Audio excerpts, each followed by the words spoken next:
佮来关心咱国内的医护人员是真欠，卫生福利部将邀请医护团体做伙来做讨论，针对护理人员甲病人的比例有达成共识。对目前是以24点钟来计算哦，未来要改做3班，用一班8点钟来计算比例，会要求每一班的能力拢要有固定的比例。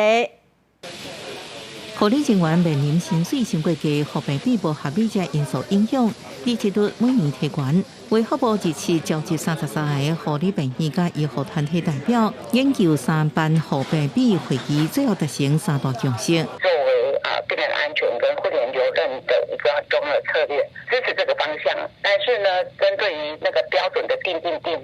需要更多这个实证的资料。根据了解，这3大护病比共识包含支持定出3班护病比标准，为即卖全级平均计算，该由3班护病比标准，针对每一班人力拢固定照护比例规范，透过健保 VPN 系统增加病院点数。每个月实际提供照护3班护理人力资料，最后透过健保机制研究给付标准提悬。不过，有关护理人员薪水的问题，甲3班护病比就快的时间，目前也无达成共识。要尽快落实3班护病比的立法，不能够说入法了之后就一定可以完全的改善职业环境。可是这个至少是可以降低护理人员工作负荷的一个措施之一。依据不同科别以及照护需求来订定更细致的这个照护比标准。那后端也应该要建立人力登录的这个查核机制，并且强化健保，提升护理照护品质